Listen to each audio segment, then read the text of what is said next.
Hello दोस्तों, polytechnic learning 77 classes में आप सभी का हार्दिक स्वागत है। दोस्तों आज की इस वीडियो में मैं आपको K2 group electrical lateral entry जो होता है उसके यूपी पॉलिटेक्निक के जो एंट्रेंस एग्जाम होता है उसमें जो K2 ग्रुप होता है उसके लिए जो टेक्निकल का यानी कि जो इंजीनियरिंग का जो सेक्शन रहता है पेपर का उसके जो 60 क्वेश्चन जिसमें आते हैं 240 नंबर, उसके लिए यहाँ पर मैं इंपॉर्टेंट क्वेश्चन आपको बताने जा रहा हूँ। यहाँ पर डायरेक्ट आपको फार्मूला और वन लाइनर क्वेश्चन बताऊँगा जो कि आपके एग्जाम्स में आने के 100% चांसेस हैं। और दोस्तों गारंटीज बता रहा हूँ, अगर आप ये वीडियो देख लेंगे पूरा तो आपको 240 नंबर का वैसे पूरा होता है टेक्निकल, जिसमें से आप कम से कम 200 प्लस नंबर आसानी से आप ला पाएंगे। तो दोस्तों वीडियो को आप प्लीज़ पूरा और अच्छी तरीके से देखना और ज़्यादा से ज़्यादा इस वीडियो को लाइक एंड शेयर कर दीजिए जिन बच्चों के लिए हेल्पफुल है। और ठीक है, और अगर आप इलेक्ट्रॉनिक्स का भी दे रहे हैं दोस्तों तो इलेक्ट्रॉनिक्स के लिए भी आपको इसे काफ़ी सारे पार्ट्स जो हैं जो आपके लिए काफ़ी हेल्पफुल हो पाएंगे। ठीक है ना, यहाँ पर मैं कुछ इंपॉर्टेंट पॉइंट आपको बताता जाऊँगा दोस्तों, उनको अगर आप नोट करना चाहें तो नोट करते रहिए या फिर अगर उनको अच्छे से समझते रहिए। अगर कोई भी पॉइंट आपको समझ में नहीं आता है तो कमेंट्स में मुझे बता देना। तो सबसे पहले बात करते हैं कि यहाँ पर देखिए एक जो मेजरमेंट्स वाला, इसके पहले जो मैंने सिलेबस था वो मैंने एक पहले वाली वीडियो में बता दिया। अगर अभी नहीं आपने देखा है तो देख लेना, हो सकता है ये वीडियो आपको पार्ट्स में मिले, अगर एक साथ मिलेगा तो कोई दिक्कत ही नहीं है। ठीक है, तो ये वैसे ये दूसरा पार्ट है, ठीक है ना, जो इलेक्ट्रिकल इंजीनियरिंग के लिए K2 ग्रुप के लिए जो आपका होता है। ठीक है, तो बात करते हैं, सबसे पहला है कि वास्तविक मान माइनस मापित मान। ठीक है ना, इसको क्या बोलते हैं हम लोग, त्रुटि बोलते हैं। अगर कहीं पर भी आपको त्रुटि निकालने को आ जाए तो उसका फार्मूला क्या होता है, मापित मान माइनस वास्तविक मान होता है। ठीक है ना, ये आपका डायरेक्ट इस तरीके से या तो आपको न्यूमेरिकल आ सकता है या फिर इस डायरेक्ट आपको फार्मूला भी पूछा जा सकता है। इसके बाद यहाँ से भी इंपॉर्टेंट फार्मूला बनता है कि अगर त्रुटि और यथार्थता, जिसको हम लोग इंग्लिश में एक्यूरेसी बोलते हैं, तो इनमें क्या संबंध होता है। तो अगर किसी भी मापक यंत्र की यथार्थता अधिक होगी तो उसकी त्रुटि कम होगी, यानी कि किसी भी मापक यंत्र की अगर एक्यूरेसी अच्छी है तो उसके उसमें क्या होंगे कि जो एरर्स होंगे वो कम होंगे। अब बात करते हैं ये परिशुद्धता। परिशुद्धता क्या होता है, परिशुद्धता भी मापित मान माइनस मापित मान 1 माइनस मापित मान 2। ठीक है ना, परिशुद्धता मतलब होता है प्रेसीजन। प्रेसीजन का मतलब जैसे अगर आपने कोई एक लकड़ी है या फिर एक लंबाई है, उसको आपने पहले मापा कि 3 मीटर 3.1 मीटर, फिर मापा 3.12 मीटर, फिर आपने मापा 3.15 मीटर, फिर मापा आपने 3.2 मीटर। तो जो 3.1 3.12 तो इनको जब डिफरेंस करेंगे तो किसी में 0.2 अंतर आएगा, किसी में 0.4, किसी में 0.5। तो इनके बीच जो अंतर निकल रहा है इसी को बोलते हैं परिशुद्धता। क्या बोलते हैं दोस्तों, प्रेसीजन इंग्लिश में बोलते हैं, फिर हिंदी में परिशुद्धता बोलते हैं।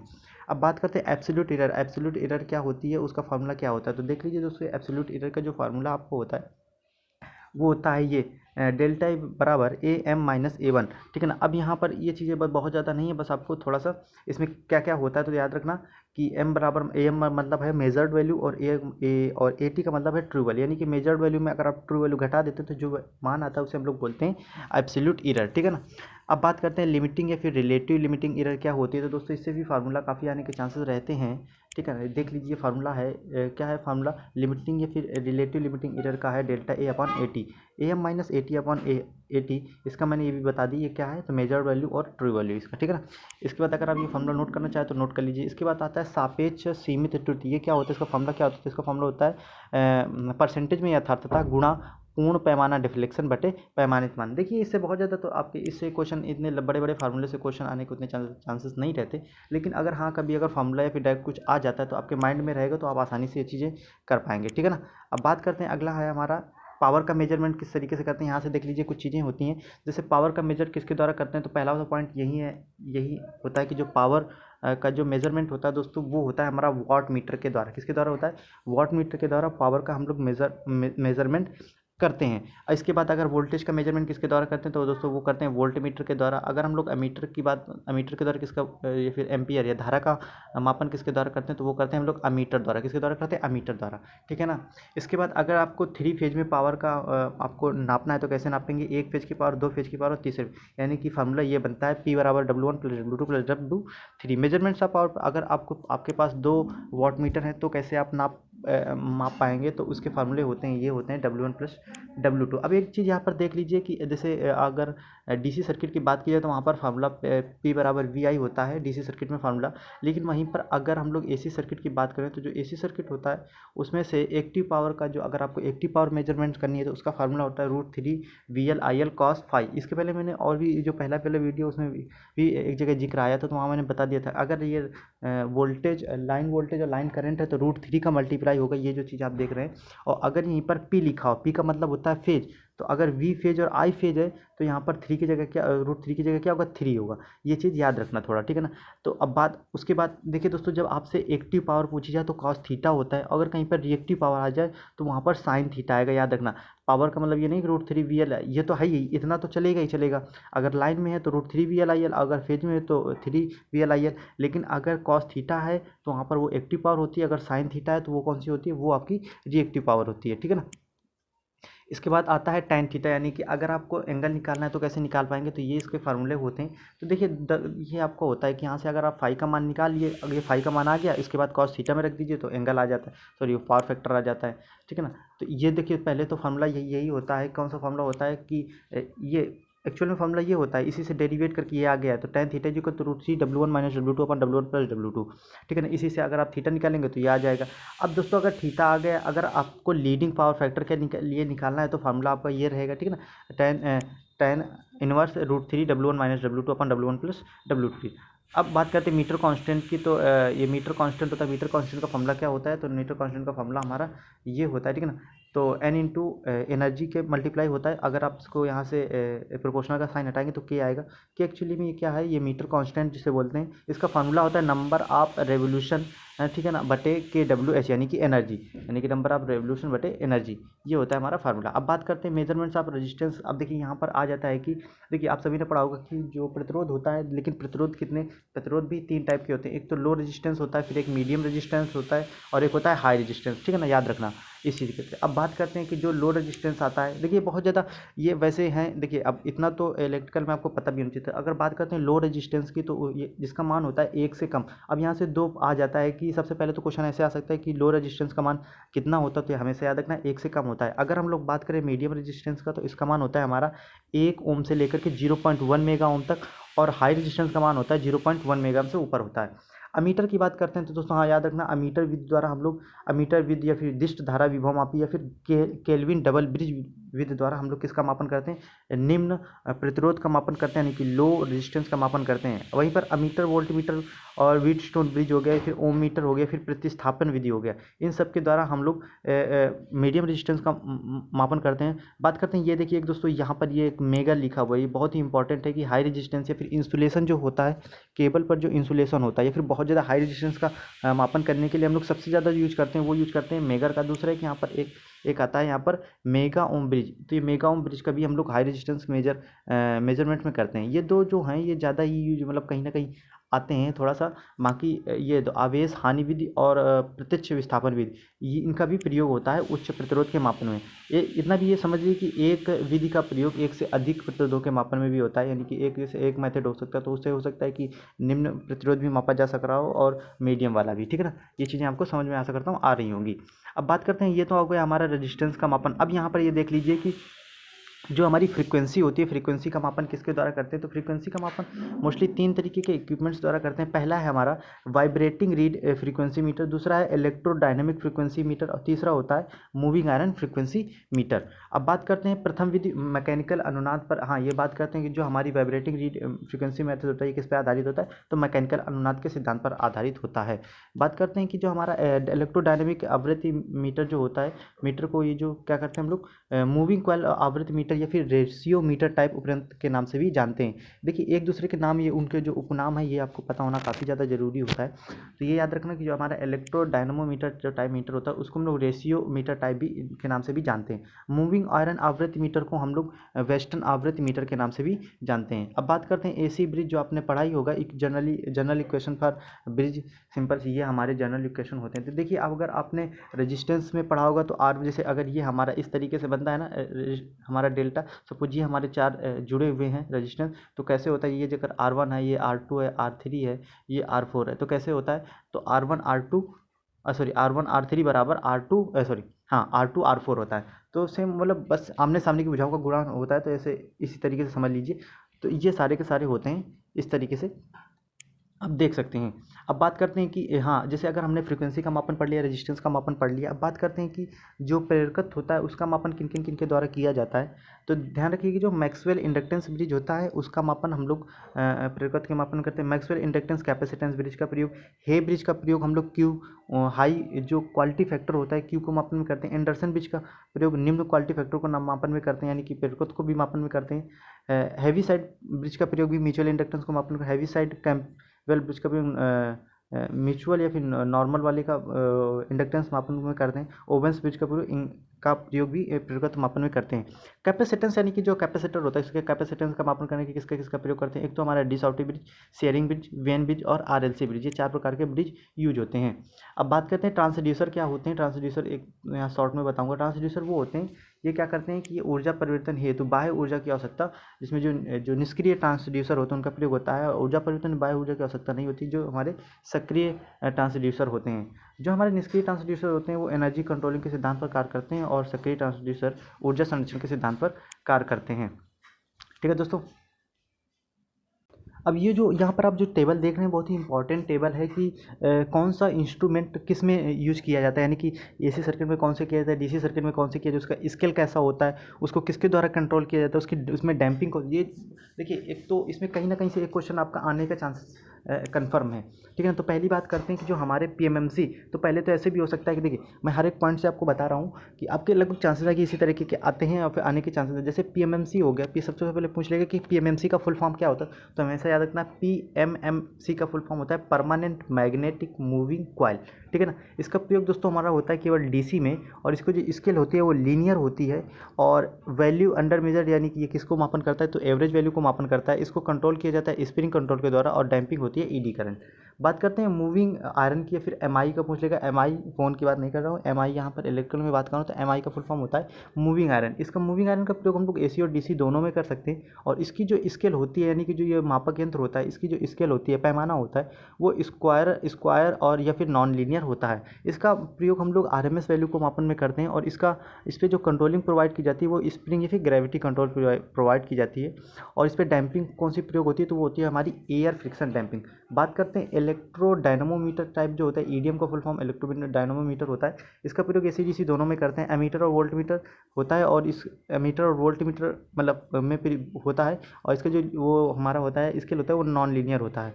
बात करें इसको हम लोग किसको मापन में करते हैं, तो करंट और वोल्टेज के आरएमएस वैल्यू को या फिर पावर के एवरेज वैल्यू को मापन में करते हैं। इसमें जो स्प्रिंग कंट्रोल के द्वारा हम लोग स्प्रिंग के द्वारा कंट्रोल प्रोवाइड करते हैं, और एयर फ्रिक्शन डैम्पिंग होती है। इंडक्शन टाइप जो होता है वो हमारा केवल एसी में यूज होता है, और इसमें वी एंड आई स्क्वायर या फिर एनर्जी या फिर जो इसकी स्केल होती है वो लीनियर होती है। वी एंड आई के आरएमएस या फिर एनर्जी की एवरेज वैल्यू को मापन में प्रयोग होता है। जिसमें जो कंट्रोलिंग प्रोवाइड की जाती है वो ब्रेक मीटर के द्वारा ब्रेक मैग्नेट के द्वारा प्रोवाइड की जाती है, और कंट्रोलिंग ईडी करंट होती है। थर्मोकपल जो प्रयोग होता है ये एसी डीसी दोनों में होता है, नॉन लीनियर स्केल होती है। ट्रू आरएमएस वैल्यू को प्रयोग किया मतलब ट्रू आरएमएस वैल्यू को मेजरमेंट में प्रयोग किया जाता है, और जो इसकी कंट्रोलिंग होती है स्प्रिंग के द्वारा कंट्रोल किया जाता है, और ईडी करंट इसमें डैम्पिंग भी होती है। इलेक्ट्रोस्टैटिक का प्रयोग हम लोग एसी डीसी दोनों के मापन में करते हैं। स्क्वायर ऑफ नॉन लीनियर होता है, और आरएमएस वैल्यू को मेजर करता है। इसमें भी जो कंट्रोलिंग की बात करें तो वो हमारे स्प्रिंग कंट्रोल होता है, और फ्लूइड फ्रिक्शन डैम्पिंग जो होती है वो यूज होती है। रेक्टिफायर का जो प्रयोग होता है, रेक्टिफायर का प्रयोग हम लोग एसी में करते हैं। इसकी जो स्केल होती है लीनियर होती है। ये हमारे डिफ्लेक्शन एवरेज वैल्यू और कैलिब्रेशन में प्रयोग होता है। हाँ, अब ये देख लीजिए रेक्टिफायर, देखिए कैलिब्रेशन में कौन सा प्रयोग हो रहा है, तो कैलिब्रेशन में हमारा रेक्टिफायर प्रयोग हो रहा है। इसमें जो हमारी कंट्रोलिंग प्रोवाइड की जाती है वो स्प्रिंग के द्वारा प्रोवाइड की जाती है, और जिसमें डैम्पिंग रहती है वो एयर फ्रिक्शन डैम्पिंग रहती है। ठीक है। तो दोस्तों अब बात करते हैं, देखिए मेजरमेंट से संबंधित मैंने सारे के सारे आपको जो इंपॉर्टेंट फार्मूले हैं, वन लाइनर है, सभी को समझा दिया है। अब आपको उसमें मैं मशीन की बात करता हूँ, तो यहाँ पर मैं पूरी कंप्लीट मशीन के जो भी आपके इंपॉर्टेंट पॉइंट्स फार्मूले सब कुछ होगा, कि मशीन का एक भी क्वेश्चन दोस्तों मैं गारंटी से आपको 100% गारंटी के साथ बता रहा हूँ दोस्तों, मशीन का एक भी क्वेश्चन इससे बाहर नहीं जाएगा इस क्लास से। ठीक है ना। बस ध्यान से आपको सुनना है हर चीज़ों को। अगर आप कहीं आप नोट करना चाहें तो नोट करते रहिएगा। अगर दोस्तों और भी बता दूं, मैं कुछ टर्म इंग्लिश में बोलता हूं, अगर आप उसको चाहते हैं कि प्योर हिंदी अगर पता मतलब चाहिए, क्योंकि काफ़ी समय क्योंकि इंग्लिश में थोड़ा सा मेरे लिए ज़्यादा कंफर्टेबल रहता है। अगर आपको हिंदी उसकी चाहिए, अगर नहीं बोल तो कमेंट्स में लिख दीजिएगा, मैं उसकी हिंदी आपको बता दूंगा। ठीक है ना। तो सबसे पहले शुरू करते हैं कि जो हमारी मशीन क्या होती है, तो सिंपल से याद रखना, जो हमारी ऊर्जा का परिवर्तन करती है। यहाँ पर हम लोग इलेक्ट्रिकल मशीन की बात कर रहे हैं, तो ये मतलब है कि अगर ये एक मशीन है, तो अगर हम एक तरफ से मैकेनिकल एनर्जी देंगे तो हो सकता है इस तरफ से हमें इलेक्ट्रिकल एनर्जी मिल जाए, अगर इलेक्ट्रिकल एनर्जी दे रहे होंगे तो मैकेनिकल एनर्जी मिल जाएगी। सबसे पहले बात करते हैं कि जो हमारा इलेक्ट्रोमोटिव फोर्स इक्वेशन होता है डीसी जनरेटर में, सिंपल से यानी कि डीसी जनरेटर में हमारा ईएमएफ जो जनरेट होता है उसका फार्मूला क्या होता है। तो दोस्तों याद रखना, ये होता है हमारा फार्मूला जो हमारा इलेक्ट्रोमोटिव फोर्स जनरेट होता है हमारा किसी भी डीसी जनरेटर में, तो इसका फार्मूला होता है E बराबर phi P N upon Z into N into Z upon A. अब इसमें क्या है याद रखिए, फाई हमारा फ्लक्स होता है, पी होता है नंबर ऑफ पोल्स, एन होता है नंबर ऑफ टर्न्स, कितने उसमें टर्न हैं, और जेड होता है कंडक्टर्स, नंबर ऑफ कंडक्टर्स, और ए होता है पैरेलल पाथ। अब यहाँ याद रखना ये 2 पॉइंट्स आते हैं कि अगर हमारी वाइंडिंग किसी भी मशीन में लैप वाइंडिंग की गई है तो उसमें जितने समांतर पाथ होते हैं वो पैरेलल नंबर ऑफ पोल्स के बराबर होते हैं, और जो वेव वाइंडिंग होती है उसमें पैरेलल पाथ 2 होते हैं, ठीक है ना। अब बात करते हैं हमारा कि जो हमारा हाँ, अगर हम ए बराबर पी के हिसाब से बात करें, यानी कि अगर हम लोग लैप वाइंडिंग के लिए देखते हैं तो लैप वाइंडिंग के लिए हमारा किसी भी डीसी जनरेटर में जो जनरेटेड ईएमएफ का फार्मूला होता है वो होता है 5ZN/60, और अगर वेव वाइंडिंग के लिए बात करें तो हमारा क्या होता है 5PNZ/120 होता है, ठीक है। अब बात करते हैं कि अगर हमारा देखिए ये तो इस तरीके से, तो अब इस कैसे आपका क्वेश्चन किस तरीके से आने का चांसेस है, तो देखिए यहाँ से कई सारे बहुत सारे क्वेश्चन बन जाएंगे। यहाँ पर मैं 2-4 क्वेश्चन आपको समझाने की कोशिश कर रहा हूँ किस तरीके से। पहले तो ये पूछ देगा कि अगर किसी मशीन में नंबर ऑफ टर्न्स यानी कि कुंडलियों की संख्या बढ़ाएं तो उसमें से जनरेट ईएमएफ बढ़ेगा या घटेगा। देख सकते हैं एन इसके ई के डायरेक्टली प्रोपोर्शनल है, तो एन का मान बढ़ाने से ई का मान घटेगा। ये पूछ सकता है कि अगर आप फ्लक्स का मान बढ़ाएं तो ई का मान कैसे होगा, बढ़ेगा। अगर पोल्स के मान बढ़ाएं तो कैसे बढ़ेगा या घटेगा, तो भी दोस्तों बढ़ेगा। अब लेकिन जैसे यहाँ पर आ गया पैरेलल पाथ, अगर पैरेलल पाथ की संख्या हमारी बढ़ती है जैसे लैप वाइंडिंग में जितने ज़्यादा पोल्स होंगे उतने ज़्यादा पैरेलल पाथ होंगे, तो अगर ये ए का मान बढ़ेगा तो फिर क्या होगा, ई का मान घट जाएगा, ठीक है। अब ये तो हो गया। अब यहाँ पर ऐसा भी आ सकता है, ये देखिए अगर इतना टफ नहीं आया तो देखिए ये इस तरीके से यहाँ से भी क्वेश्चन आने के काफ़ी ज़्यादा चांसेस हैं, क्योंकि ये बहुत छोटा है, लेकिन बस अगर आपको पता है तो आप आसानी से कर लेंगे, नहीं तो आपको गलत कर सकते हैं। यहाँ पर आपको न्यूमेरिकल नहीं लेकिन हाँ डायरेक्ट फार्मूला देने के आपके चांसेस हैं।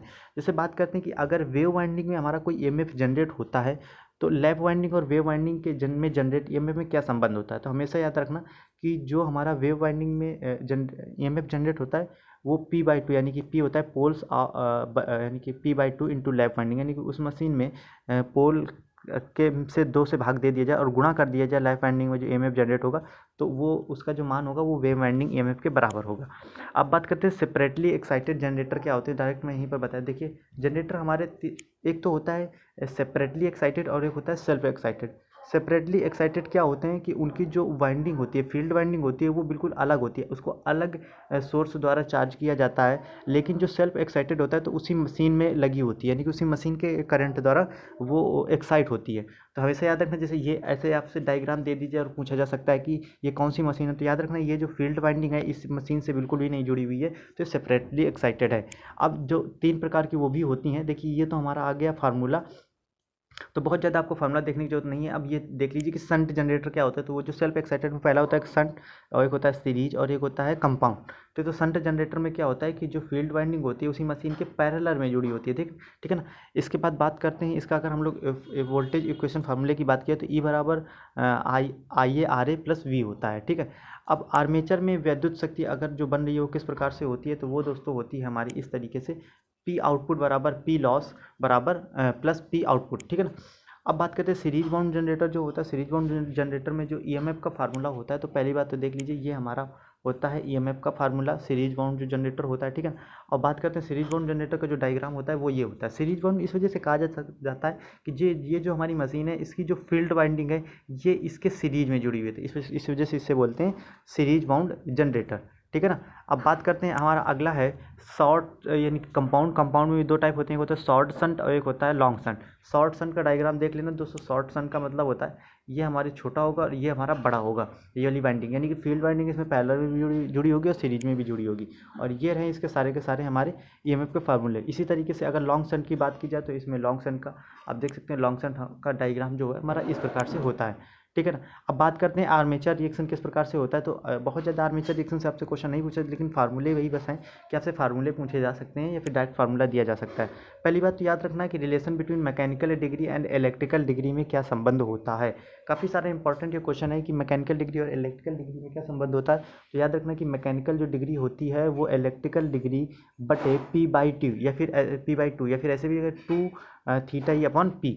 इसके बाद बात करते हैं लीकेज कॉफिशिएंट की। तो जो लीकेज कॉफिशिएंट होता है हमारा, वो होता है संपूर्ण फ्लक्स, यानी कि जो आपका टोटल फ्लक्स बटे हमारा कितना यूजफुल फ्लक्स हो रहा है वो होता है। अब हाँ, यहाँ पर ऐसे भी पूछा जा सकता है कि लीकेज जो लीकेज कॉफिशिएंट होता है इसका मान 1 से ज़्यादा होता है या कम होता है। तो हमेशा याद रखना 1 से ज़्यादा होता है। अब बात करते हैं प्रति पोल डीमैग्नेटाइजिंग एम्पियर टर्न की। तो प्रति पोल डीमैग्नेटाइजिंग एम्पियर टर्न का फार्मूला ये होता है। आपके एग्जाम में इस तरीके के क्वेश्चन आने के उतने ज़्यादा चांसेस नहीं है, बस अगर आप देखना चाहें तो देख सकते हैं। इसमें से सबका मतलब बता देता हूँ। जेड का मतलब number of conductors, I current होता है, फाई एम ये मैकेनिकल डिग्री जो मैंने ऊपर बात की, 307 ये आपका 360 वैल्यू है। ठीक है। अब ये आपका क्रॉस मैग्नेटाइजिंग पोल पर कंपनसेटिंग ये हो गया। इसके बाद अगर देखिए ये सारी चीज़ें अगर आप देखना चाहिए इसी वजह से मैं दे रहा हूँ। अगर आप नोट करना चाहो तो नोट कर लीजिए, अगर नहीं चीज़ें समझ में आ रही तो अगर आपने प्रैक्टिस सेट लगाया होगा या फिर लगा रहे होंगे तो आपको ऑटोमेटिक खुद ही पता चला होगा कि किस तरीके के, हाँ ये जो सर ये जो वीडियो में ये जो क्लास में बताया जा रहा है वो प्रैक्टिस सेट में आपके क्वेश्चन इसी से आ रहे हैं कि नहीं आ रहे हैं। ठीक है ना। और अगर आ रहे हैं तो कमेंट्स में ज़रूर बताइएगा दोस्तों। ठीक है ना। वैसे तो आ ही रहे हैं। ठीक है ना। और फाइनल में भी आपके आते हैं। अब ये बात करते हैं कि जेड, देखिए जो जो मैंने नंबर ऑफ कंडक्टर्स की बात की थी, तो आर्मेचर वाइंडिंग में कुल संख्या है। ठीक है ना। वही मैंने number of conductors, armature winding में एस का मतलब होता है नंबर ऑफ स्लॉट्स, के का मतलब होता है नंबर ऑफ कंडक्टर पर स्लॉट्स। ठीक है ना। तो अगर जेड बराबर मान आपको निकालना है तो ऐसे भी मान आप निकाल सकते हैं। अब बात करते हैं डीसी जो मशीनें होती हैं उनका प्रयोग, किस मशीन का कहाँ पर प्रयोग होता है, बहुत ही इंपॉर्टेंट है। ठीक है ना। क्योंकि ये बहुत ज़्यादा ऐसा नहीं है, बस आपको यहाँ पर चीज़ें याद करनी है, इस वजह से थोड़ा सा इंपॉर्टेंट हो जाता है। जैसे याद रखना कि जो हमारा शंट जनरेटर होता है उसका प्रयोग होता है हमारा बैटरी चार्जिंग में।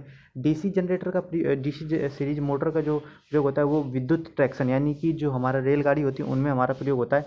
क्रेन में होता है, यानी कि क्रेन जो उठाने वाले, और होस्ट में भी होता है। ठीक है। लेवल कंपाउंड जनरेटर का प्रयोग हमारा वोल्टेज रेगुलेशन तथा समांतर प्रचालन के लिए सुइटेबल होता है। ठीक है ना। अब बात करते हैं डीसी सीरीज जनरेटर की। तो डीसी सीरीज जनरेटर का प्रयोग हमारा होता है बूस्टर के तरीके प्रयोग होता है। अंडर कंपाउंड जनरेटर का प्रयोग हमारा ड्रॉपिंग, उसका जो कैरेक्टरिस्टिक्स होती है, यानी कि उसका अभिलक्षण कैसा होता है, तो उसकी ड्रॉपिंग कैरेक्टरिस्टिक्स होती है। ठीक है ना। तो इसका प्रयोग कहाँ पर होता है, तो इसका प्रयोग हमारा वेल्डिंग वगैरह में हो जाता है। ओवर कंपाउंड प्रयोग का जनरेटर का प्रयोग हमारा राइजिंग, उसकी जो कैरेक्टरिस्टिक्स होती है वो राइजिंग होती है। डिफरेंशियल कंपाउंड प्रयोग, हाँ डिफरेंशियल कंपाउंड, इसका प्रयोग हमारा वेल्डिंग उद्देश्य के लिए होता है। बात करते हैं सीरीज ओवर या फिर जनरेटर का वोल्टेज रेगुलेशन ऋणात्मक, differential shunt separately. Under compound generator का प्रयोग जो होता है उसका वोल्टेज रेगुलेशन कैसा होता है दोस्तों, धनात्मक होता है। हमेशा याद रखना जिसका वोल्टेज रेगुलेशन ऋणात्मक होगा जितना अच्छा, तो वो जनरेटर उतना ही अच्छा होता है, यानी कि उसमें जो आउटपुट निकलता है वो बहुत ही अच्छा निकलता है। ठीक है ना दोस्तों। अब ये याद रख लीजिए, देखिए क्या होता है कि जो हमारा किसी भी जनरेटर में ईएमएफ जनरेट होता है या फिर जो आर्मेचर करंट होती है, ठीक है, उनके बीच, या फिर लोड करंट होती है, फिर टर्मिनल वोल्टेज होता है, उनके बीच में क्या क्या अभिलक्षण, के बीच क्या क्या अभिलक्षण होता है वो शॉर्ट में ही बता दे रहा हूँ। हमेशा याद रखना, अगर आपसे ओपन सर्किट कैरेक्टरिस्टिक्स की बात की जाए तो ई नॉट और वी आई आर के बीच जो संबंध होता है, या फिर कह दिया जाए कि ओपन कैरेक्टरिस्टिक्स किसके किसके बीच खींची जाती है, तो ई नॉट आई आर के बीच। इंटरनल कैरेक्टरिस्टिक्स की तो ई बराबर ई वर्सेस आई ए के बीच खींची जाती है। बाह्य characteristics, external characteristics terminal voltage और लाइन करंट के बीच खींची जाती है। लोड सैचुरेशन जो कर्व होता है वो टर्मिनल वोल्टेज और फील्ड करंट के बीच खींचा जाता है। अब यहाँ से कुछ इंपॉर्टेंट पॉइंट्स हैं, ये आपके लिए मतलब काफ़ी ज़्यादा आने के चांसेस हैं। याद रखना कि क्रिटिकल जो रेजिस्टेंस होता है ये अधिकतम क्षेत्र प्रतिरोध है जिसके लिए जनरेटर वोल्टेज विकल्प कर सकता है, जिसे हम लोग क्रिटिकल प्रतिरोध कहते हैं। क्रिटिकल प्रतिरोध का स्लोप सदस्य कैसा रहता है, ओपन सर्किट अभिलक्षण का टेंजेंट होता है। क्रिटिकल प्रतिरोध गति के समानुपाती होता है, यानी कि जैसे जैसे आप स्पीड बढ़ाएंगे तो क्रिटिकल प्रतिरोध बढ़ेगा।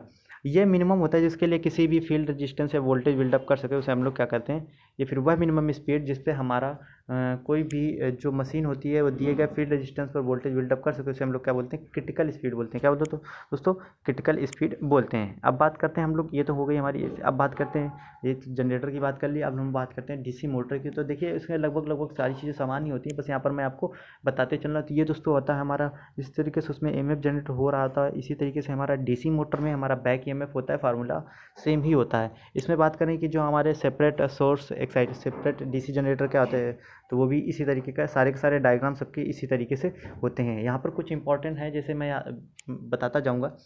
जैसे अगर पूछ लिया जाए कि अगर किसी जनरेटर में या फिर किसी मोटर में अगर मैक्सिमम पावर कब डेवलप होती है, तो याद रखना हमेशा बैक, जब उसमें वोल्टेज उसका आधा होता है तो उस समय सबसे ज़्यादा उस समय सबसे ज़्यादा हमारी मैकेनिकल पावर जनरेट होती है, यानी कि EB बराबर V/2 होता है फार्मूला, ठीक है ना। अब बात करते हैं ये डिफरेंट बैक EMF और DC मोटर के लोड के बीच ये आपका रहता है EB2/EB1 बराबर ∅2/N2/∅1N1, ठीक है ना। तो ये हमारे फार्मूले इंपॉर्टेंट हो जाते हैं, या फिर ऐसे ये है इसका सीधा सा कि बैक EMF और स्पीड में रिलेशन कैसा होता है, तो याद रखना हमेशा डायरेक्टली प्रोपोर्शनल होते हैं, ठीक है।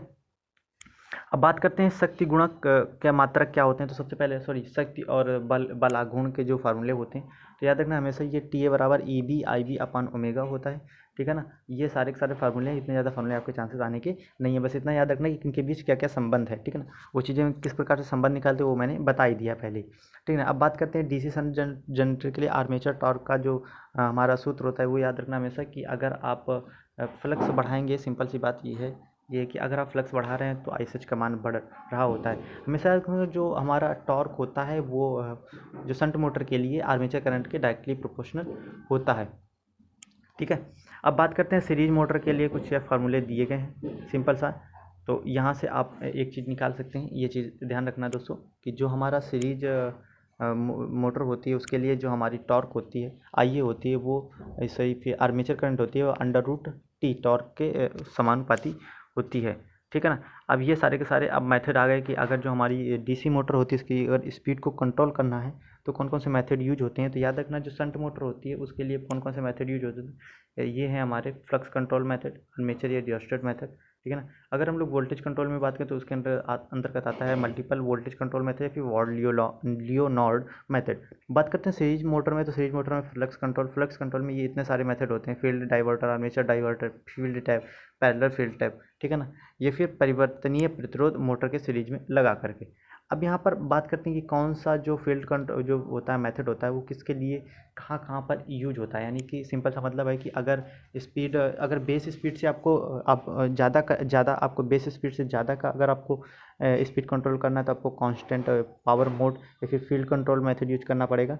अगर आपको ब्लो बेस स्पीड से कम करना है तो आपको आर्मेचर कंट्रोल मेथड, और अगर आपको ज़्यादा वाइड रेंज में स्पीड कंट्रोल करनी है तो वो लियोनार्ड मेथड का प्रयोग होता है। अब यहाँ पर ये जैसे मशीन आ गई, मशीन में हर एक का प्रयोग किसके किसके लिए यूज होता है। तो याद रखना ये दोस्तों जो स्विनबर्न टेस्ट होता है इसका प्रयोग हम लोग कांस्टेंट लॉस जो मशीन होती है उसमें कांस्टेंट लॉस कौन से होते हैं, तो आयरन लॉस को हम लोग कांस्टेंट लॉस भी बोलते हैं, उसके मापन के लिए हम लोग स्विनबर्न टेस्ट का प्रयोग करते हैं। और ये एक प्रकार का नो लोड टेस्ट होता है। रिटार्डेशन टेस्ट का प्रयोग हम लोग स्टे लॉसेस को मेजर करने के लिए करते हैं DC मशीन में, DC शंट मशीन में। हॉपकिंसन टेस्ट का प्रयोग हम लोग जिसे हम लोग डिजनरेटिव टेस्ट भी बोलते हैं, इसका प्रयोग हम लोग performance of machine regarding commutation, यानी कि कम्यूटेशन और टेम्परेचर राइज से रिलेटेड प्रॉब्लम को हम लोग मेजर करने के लिए हॉपकिंसन टेस्ट का प्रयोग करते हैं। स्टे लॉसेस और DC मशीन में सीरीज DC मशीन में मेजर करने के लिए हम लोग field test, series motor test का प्रयोग करते हैं। बात करते हैं हमारा इफ़िशेंसी, एक छोटी मोटर की इफ़िशेंसी मेजर करने के लिए हम लोग ब्रेक टेस्ट या फिर डायरेक्ट टेस्ट का प्रयोग करते हैं। तो ये सारे के सारे ही आपके इंपॉर्टेंट पॉइंट हैं। अब बात करते हैं दोस्तों ट्रांसफार्मर की। ट्रांसफार्मर से रिलेटेड जो भी आपके इंपॉर्टेंट फार्मूले हैं, पॉइंट्स हैं, सबसे पहले तो ट्रांसफार्मर का डायग्राम देख लीजिए दोस्तों। इस प्रकार के आपका ट्रांसफार्मर का डायग्राम होता है, इस तरफ प्राइमरी वाइंडिंग होती है, इस तरफ सेकेंडरी वाइंडिंग होती है। ये हमारे लैमिनेटेड कोर होता है। लैमिनेटेड कोर क्यों होती है अभी मैं पॉइंट्स में आगे कवर कर दूंगा। इसके बाद ये हमारा होता है कॉमन मैग्नेटिक सर्किट होता है, ठीक है ना। इस तरफ से हमारी सप्लाई दी जाती है, इस तरफ हमारा लोड लगा होता है, इस तरफ इंड्यूस्ड EMF बन जाता है। अब बात करते हैं सबसे पहले कि जो हमारे फार्मूले, इंपॉर्टेंट फार्मूले कौन कौन से हैं। तो ध्यान रख लीजिए दोस्तों, ये होते हैं हमारे, ये चीज़ें मैं पहले भी जो पढ़ रहे थे हम लोग, म्यूचुअल EMF क्या होता है, सेल्फ इंड्यूस्ड EMF क्या होता है, ये सब मैंने बता दिया था। तो MF बराबर d∅/dt होता है, ये हमारा E1 है, और E2 का फॉर्मूला भी -N2 d∅/dt होता है। अगर यहाँ से ये देखिए, अब यहाँ से फार्मूला आने का क्वेश्चन आने का चांस रहता है 90% कि ट्रांसफॉर्मेशन रेशियो क्या होता है। दूसरा यहाँ से पॉइंट बन जाएगा कि आपको V1 और I1 का मान दिया है, V1 का मान दिया है, V2 का मान दिया है, N2 का मान दिया है और N1 का मान पूछ लिया, यानी कि आपका वोल्टेज दो वोल्टेज दे दिए हैं, V1 का मान दे दिया, यानी कि प्राइमरी वोल्टेज दे दिया, सेकेंडरी वोल्टेज दे दिया, प्राइमरी नंबर ऑफ टर्न्स दे दिया और सेकेंडरी नंबर ऑफ टर्न्स आपसे पूछ लिया गया। या फिर आप ऐसे हो सकता है प्राइमरी नंबर ऑफ टर्न्स दे दिए गए, सेकेंडरी नंबर ऑफ टर्न्स दे दिए गए और प्राइमरी वोल्टेज दे दिया गया और सेकेंडरी वोल्टेज आपसे पूछ लिया गया। या फिर इन दोनों में से कोई मान दे दिए गए I1 और I2, यानी कि primary current, primary secondary current दे दिया गया, प्राइमरी टर्न्स दे दिए गए, सेकेंडरी टर्न्स पूछ लीजिए। तो इस तरीके से आपके यहाँ से 10 क्वेश्चन बनने के आपके चांसेस हैं। अब बात करते हैं कि जो हमारा इलेक्ट्रोमोटिव फोर्स जो ट्रांसफार्मर में इंड्यूस होता है उसका फॉर्मूला ये होता है 4.44 FN5 होता है, 5 मैक्स होता है, ठीक है ना। तो ये याद रखना, ये हमारा फार्मूला होता है, यानी कि सिंपल से n बढ़ाएंगे तो f बढ़ेगा, 5 बढ़ाएंगे तो f बढ़ेगा, फ्रीक्वेंसी बढ़ाएंगे तो भी हमारा इंड्यूस्ड EMF जो इलेक्ट्रोमोटिव फोर्स है वो बढ़ेगा। आदर्श के परिणामित्र की बात करते हैं तो आदर्श परिणामित्र होता है कि जितना आप V1 बराबर E1 होता है, V2 बराबर E2 होता है। सिंपल से इसकी बात है, इसे बहुत ज़्यादा इसमें का वो नहीं है, ठीक है ना। अब बात करते हैं इक्विवेलेंट रेजिस्टेंस जो होता है, इक्विवेलेंट रेजिस्टेंस आपने पढ़ा ही होगा। सिंपल सा ये फार्मूला मैंने पहले भी बताया था, ये इक्विवेलेंट हमारा इम्पीडेंस का फार्मूला होता है, ठीक है ना। अब बात करते हैं ये सारे के सारे आपके फार्मूले, आप स्क्रीनशॉट लेना चाहें तो ले लीजिए।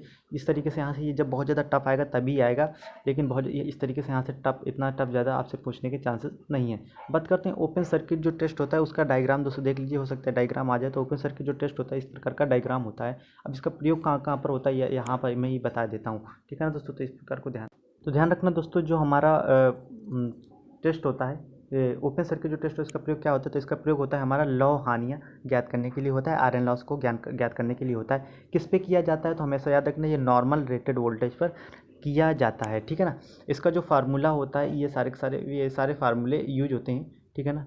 अब बात करते हैं शॉर्ट सर्किट टेस्ट का, जो हमारा होता है शॉर्ट सर्किट टेस्ट का डायग्राम आप यहाँ पर देख सकते हैं। ये हमारा शॉर्ट सर्किट टेस्ट का डायग्राम। हमेशा याद रखना जो शॉर्ट सर्किट टेस्ट होता है उसका जो सेकेंडरी होता है, सेकेंडरी हमेशा कैसा रहता है, शॉर्ट रहता है, इस चीज़ का याद रखना। इसका प्रयोग क्या होता है, तो इसका प्रयोग हमेशा कॉपर लॉसेस को ज्ञात करने में होता है। बस ये आपको ये 2 पॉइंट्स याद रखने हैं, ठीक है ना। अब बात करते हैं यहाँ पर ईडी करंट लॉस और जो हमारी हिस्टैरिसीस लॉस होती है किसके, तो देखिए ईडी करंट लॉस होता है, इसको कम करने के लिए लैमिनेशन का प्रयोग करते हैं। हिस्टैरिसीस लॉस उसको कम करने के लिए हम लोग किसका, तो सिलिकॉन वगैरह का फिर प्रयोग कर लेते हैं। अब बात करते हैं कि देखिए ये तो सबको पता होगा। अब यहाँ से हो सकता है कि आपसे डायरेक्ट फार्मूला पूछ दिया जाए, क्योंकि ये भी इतना ज़्यादा अगर कितना वैसे तो पूछने के चांसेस हैं उस तरीके से, अगर बहुत ज़्यादा टफ बनता है तब मैं आपको चांसेस बता रहा हूँ। या फिर यहाँ पर दूसरा एक और पॉइंट बनेगा, वो भी मैं आपको समझा देता हूँ। तो सबसे पहले समझ लीजिए ईडी करंट का ये हमारा फार्मूला है KE/BM²F²T²V वाट, ठीक है ना। तो हमेशा याद रखना ईडी करंट लॉस का जो मात्रक होता है, पहली बात याद रखना वाट होता है। या फिर हिस्टैरिसीस लॉस होती है तो इसका भी मात्रक वाट ही होता है। हमेशा याद रखना जो अगर हम लोग फ्रीक्वेंसी बढ़ाएंगे तो ईडी करंट का मान है जो ज़्यादा बढ़ेगा, यानी कि ईडी जो करंट होती है वो डायरेक्टली प्रोपोर्शन F² के प्रोपोर्शनल होती है। और जो हमारी हिस्टैरिसीस लॉस होता है वो फ्रीक्वेंसी की केवल ओनली डायरेक्टली प्रोपोर्शनल होती है, लेकिन सिंगल, और उसमें बात करें ईडी में तो स्क्वायर के प्रोपोर्शनल होती है। तो इस चीज़ का आप याद रखना थोड़ा, ठीक है ना। तो पूछ लिया जाए कि अगर फ्रीक्वेंसी बढ़ा रहे हैं तो सबसे ज़्यादा लॉस कौन से होंगे, ईडी करंट या फिर हिस्टैरिसीस, तो याद रखना ईडी करंट लॉस आपके सबसे ज़्यादा होंगे, ठीक है ना। अब बात करते हैं यहाँ पर कि ये सारी चीज़ें हैं, आप देखना हो तो देख लीजिए यहाँ पर। हाँ, अब यहाँ पर कौन कौन से पॉइंट हैं, इंपॉर्टेंट पॉइंट से देख लीजिए। जैसे परिणामित्र जो होता है हमारा, उसमें कुल हानियों का जो परिकलन है इसके द्वारा किया जाता है W1 + X² W2। W1 आपकी कौन सी है, W1 आपकी है आयरन लॉस और W2 है आपके कॉपर लॉस। फुल लोड पर कॉपर लॉस होता है W1 + W2 और हाफ लोड पर हमारा होता है WI + 1/4 W ये कॉपर लॉस, ठीक है ना, 1/4। दोगुने भार पर हमारा कुल हानि होती है WI + 4 W कॉपर लॉस, ठीक है ना। नो लोड पर हमारे copper loss W1 plus, no load पर हमारा आई का मान 0 होता है, इस वजह से केवल उसमें आयरन लॉस ही होते हैं। इस चीज़ का याद रखना कि नो लोड पर हमारे कॉपर लॉस हमेशा कितने होते हैं, सॉरी टोटल लॉस हमारे हमेशा कॉपर लॉस के बराबर होते हैं। बात करते हैं इफिशियंसी की ट्रांसफार्मर की, तो देखिए किसी भी मशीन की इफिशियंसी होती है आउटपुट अपॉन इनपुट, सभी को पता होगा। इसी तरीके से उसी का सेम फार्मूला रिलेट करते हुए यहाँ पर है कि इफिशियंसी जो होती है आउटपुट अपॉन इनपुट इंटू, अगर परसेंटेज में निकालना है तो 100 से आप मल्टीप्लाई कर देंगे। अब देखिए अगर आप इनपुट जो किसी भी मशीन में दे रहे हैं, जैसे अगर ट्रांसफार्मर में ही दे रहे हैं तो उसमें जितनी इनपुट दे रहे हैं उसमें जितनी लॉसेज दे रही हैं, एक तरह से वही तो इनपुट हो गया, सॉरी जितनी उससे आउटपुट निकल रही है जितनी उसमें लॉसेज हैं वही तो एक तरह से इनपुट के बराबर हो गया। तो ऐसे भी लिखा जा सकता है। या फिर जो टोटल हानियाँ हैं वो आयरन लॉस और कॉपर लॉस के बराबर होती हैं, तो उसको भी इस तरीके से बहुत ज़्यादा ओपन करके लिखा जा सकता है। ये डायरेक्ट फार्मूला है, ये बहुत ज़्यादा जब ओपन कर लेते हैं बिल्कुल फार्मूले को, तो ये फार्मूला आता है V2I2 cos ∅2 V2I2 cos ∅2 + WI + WCU, ठीक है। तो ये हमारा फार्मूला है percentage efficiency at a full load. ये है हमारा हाफ लोड का फार्मूला, यहाँ पर जहाँ पर V1 I1 है तो वो आपका I2 V2 हो गया। किसी एक्स लोड पर दक्षता की बात करें तो अगर एक्स लोड पर है तो देखिए फार्मूला आपको ये वाला याद रखना है, ठीक है ना। बहुत ज़्यादा टफ क्वेश्चन आएगा तभी मैं बता रहा हूँ। अगर आपको ये याद रखना है एक्स लोड पर, अगर यहाँ पर हाफ बोले तो एक्स की जगह हाफ रख देना है, ठीक है ना, ठीक है ना। बस इतना आप याद रखना है। तो जो भी बोले फुल बोले तो आपको 1 रख देना है, ठीक है। फार्मूला आप मैक्सिमम इफिशियंसी कब होती है तो मैक्सिमम इफिशियंसी का फार्मूला आप ये देख लेते, ठीक है। अब याद रख गया कि उच्चतम दक्षता की स्थिति में ट्रांसफार्मर पर किलो वोल्ट एम्पियर में विद्युत भार, तो ये होता है हमारा फार्मूला, ठीक है ना। ये हमारा फार्मूला है K V is equal to full load in K V into under root W I upon W C U. Transformer की फुल डे इफिशियंसी का फार्मूला देख लीजिए, output in during 24 hours, input its during 24 hours. Voltage regulation of a transformer, ये आपको होता है formula. Direct आपको formula याद रखने की जरूरत है, बहुत ज़्यादा फार्मूला बहुत ज़्यादा आपको इस पर देखने की ज़रूरत नहीं है। फार्मूले ही आपको वोल्टेज रेगुलेशन से रिलेटेड याद करने के लिए आपको याद रखने हैं सबसे ज़्यादा। तो अब बात करते हैं यहाँ पर कि जो हमारे कोर टाइप और सेल टाइप ट्रांसफार्मर होते हैं उनमें क्या क्या डिफरेंस होता है, क्या क्या उस पर होता है, तो ये चीज़ देख लीजिए। यहाँ पर याद रखना कि जो आपका कोर टाइप ट्रांसफार्मर होता है वो सीरीज मैग्नेटिक सर्किट होती है, और सेल टाइप में पैरेलल मैग्नेटिक सर्किट होती है। इसमें 2 लिंब और 2 योक होते हैं, इसमें 3 लिंब और 3 योक है। तो सेल टाइप ट्रांसफार्मर याद रखना ये इस तरीके का बनता है, इस तरीके का, तो ये 3 लिंब होते हैं, ठीक है ना। और ये हमारा ये होता है कोर टाइप, ठीक है ना। तो सुटेबल फॉर लो फ्लक्स और डेंसिटी, ये होता है हाई फ्लक्स डेंसिटी के लिए। Require for amount of more, इसमें ज़्यादा कॉपर लगता है कोर टाइप में, तो इस पॉइंट को याद रखना कि सबसे ज़्यादा टॉप कॉपर किस में लगता है, कोर टाइप में, और सबसे कम हमारा सेल टाइप में। और ये less amount of insulation use होता है, लेकिन हमारा सेल टाइप में हायर अमाउंट और अच्छा इंसुलेशन यूज करना पड़ता है। बात करते हैं कि ट्रांसफार्मर जैसे सैंडविच कॉयल क्या होती है, तो सेल टाइप ट्रांसफार्मर यूज होती है। और डिस्क कॉयल निम्न लो वोल्टेज के लिए, क्रॉसओवर के लिए हाई वोल्टेज वाइंडिंग, छोटे ट्रांसफार्मर के लिए क्रॉसओवर वाइंडिंग का प्रयोग हम लोग करते हैं, ठीक है ना। तो ये सारे के सारे आपके हो गए। तो दोस्तों याद रखना जिस तरीके से आप ट्रांसफार्मर होता है, हाँ यहाँ पर मैंने बताया नहीं, जो ट्रांसफार्मर होता है याद रखना हमेशा दोस्तों वो म्यूचुअल इंडक्टेंस के सिद्धांत पर काम करता है। जो ऑटो ट्रांसफार्मर होता है वो ये इंपॉर्टेंट पॉइंट है। देखिए नॉर्मल ट्रांसफार्मर तो आपका म्यूचुअल इंडक्टेंस पर वर्क करता है, लेकिन जो ऑटो ट्रांसफार्मर है ये कंडक्टेंस प्लस म्यूचुअल इंडक्टेंस दोनों सिद्धांत पर कार्य करता है। इस चीज़ का याद रखना आप दोस्तों, ठीक है ना। तो ये रहा हमारा सारा का सारा फार्मूला जो भी है इससे रिलेटेड ऑटो ट्रांसफार्मर से, ठीक है ना। ऑटो ट्रांसफार्मर में चालक का भार जो होता है बराबर 1 - k इंटू 2 इंटू कुंडली ट्रांसफार्मर में चालक का भार, ठीक है। तो ये इस तरीके से हो गया। अब बात करते हैं कि 3 फेज सिंक्रोनस मोटर में जो हमारी एसी मोटर होती है, सिंक्रोनस मोटर को एसी मोटर बोलते हैं, उसमें से अगर आपको स्पीड निकालनी है, अगर आप फ्रीक्वेंसी और नंबर ऑफ पोल्स बताएं तो आपको इस तरीके से NS बराबर 120 इस फार्मूले से आप उसकी स्पीड निकाल सकते हैं। ये हो गया सिंक्रोनस वी कर्व किसके लिए, फील्ड करंट और आपका किसके लिए EMF के बीच खींचा जाता है, ठीक है ना। तो ये फिर पावर फैक्टर और फील्ड करंट के बीच हमारा खींचा जाता है। ये हमारा कौन सा वी कर्व खींचा जाता है। तो ये भी ऐसे भी आप याद रखना कि जो वी कर्व होता है वो किसके लिए प्रयोग होता है, तो वो ये फिर किस में ड्रॉ होता है, तो वो 3 फेज सिंक्रोनस मोटर में ड्रॉ होता है। हाँ ये इंपॉर्टेंट देख लीजिए दोस्तों कि आपकी कौन सी मोटर कहाँ पर प्रयोग होती है। देखिए इसी तरीके के आपके क्वेश्चन आने के चांसेस हैं। पहला तो देखिए पहला आपका क्वेश्चन है कि जो हमारी 3 फेज मोटर होती है उसका प्रयोग जो होता है वो गति नियंत्रण में कैसे क्या होता है। पर आप अगर स्टेटर वोल्टेज कंट्रोल करेंगे तो आपका स्टार्टिंग टॉर्क घटता है, अगर रोटर रेजिस्टेंस कंट्रोल करेंगे तो स्टार्टिंग टॉर्क बढ़ता है। स्थिर V/MF कंट्रोल में अधिकतम टॉर्क स्थिर रहता है, और रोटर परिपथ में वोल्टेज का इंजेक्शन करने पर गति तथा EMF दोनों नियंत्रित कर सकते हैं। अब बात करते हैं कौन सी मोटर कहाँ पर प्रयोग होती है, तो हमेशा याद रखना है। देखिए ये बहुत ज़्यादा तो मैं अब नहीं बता सकता कि वीडियो बहुत ज़्यादा लंबा हो जाएगा, ठीक है। इस वजह से मैं थोड़ा सा शॉर्ट में ही बताने की कोशिश कर रहा हूँ। अगर कोई भी पॉइंट आपको ऐसा लगता है कि ये पॉइंट बहुत ज़्यादा इंपॉर्टेंट है, मैंने डिस्कस नहीं किया है, या फिर ये टॉपिक है जो सर ने डिस्कस नहीं किया या मैंने डिस्कस नहीं किया, तो प्लीज़ आप मुझे कमेंट्स में ज़रूर लिख के बता दें। मेरे टेलीग्राम इंस्टाग्राम पर भी मैसेज कर देना, मैं वहाँ पर तो मैं दोस्तों उसको अलग फिर वीडियो अलग बना दूंगा, अपलोड कर दूंगा, आप उसके चिंता मत करिएगा, ठीक है ना। तो पहले बात करते हैं हिस्टैरिसीस मोटर का प्रयोग हमारा साउंड और टेप रिकॉर्डर में होता है। यूनिवर्सल मोटर का प्रयोग मिक्सर, पोर्टेबल ड्रिल और सीविंग मशीन में यूज होता है। रिलेक्टेंस मोटर का प्रयोग टाइमिंग पर पता घड़ी में यूज होता है, ठीक है ना। सामान्य उद्देश्य विभक्त कला मोटर का प्रयोग हमारा ये जो हमारी स्प्लिट सिंगल फेज मोटर होती है उसका प्रयोग रेफ्रिजरेटर में होता है। सर्वो मोटर का प्रयोग रडार, कंप्यूटर, रोबोटिक्स सिस्टम में होता है। परमानेंट कैपेसिटर मोटर का प्रयोग फैन ब्लोअर्स में होता है। साइडेड पोल मोटर का प्रयोग खिलौना या फिर हीटर यूनिट में होता है। स्टेपर मोटर का जो हमारा प्रयोग है उसका प्रयोग प्रिंटर, प्लॉटर या फ्लॉपी डिस्क, CD ड्राइव इनमें होता है।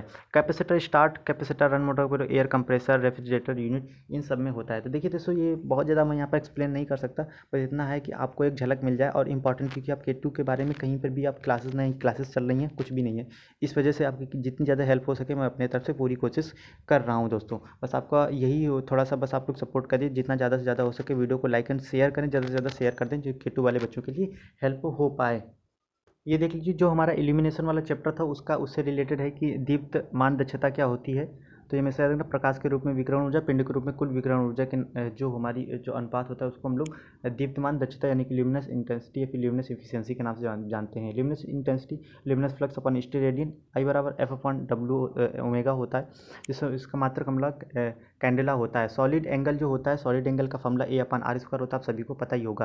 प्रदीपन एलिमिनेशन का जो फार्मूला होता है ये बराबर होता है ई बराबर एफ वन ए होता है। एफ होता है हमारा ल्यूमिनस फ्लक्स, ए होता है एरिया और फिर ई होता है elimination. Mean horizontal candle power का formula M H C P. तो पहले तो आपसे ये ऐसे भी पूछा जा सकता है कि एम एच सी पी का फुल फॉर्म इस तरीके से, तो इसका फॉर्मूला होता है phi upon omega.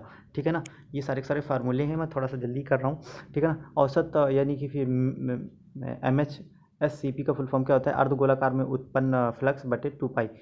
Beam factor क्या होता है, तो सबसे पहले तो आपसे ये पूछा जाए कि बीम फैक्टर का मान, तो 0.3 से 0.4 के बीच होता है बीम फैक्टर का formula, beam lumen upon lamp lumen. Space height ratio किसके कितने कितने के बीच होता है, तो हमें से याद रखना 1 से 2 के बीच होता है। यूटिलाइजेशन फैक्टर की बात करें तो अगर डायरेक्ट प्रकाश के लिए 0.4 से 0.6 के लिए होता है, और इनडायरेक्ट प्रकाश के लिए 0.1 से 0.5 के लिए होता है। यूटिलाइजेशन फैक्टर का बात करें तो यूटिलाइजेशन फैक्टर जो होता है इसका फॉर्मूला हमारा ये होता है फाई यूटिलाइज बटा फाई टोटल। ठीक है ना,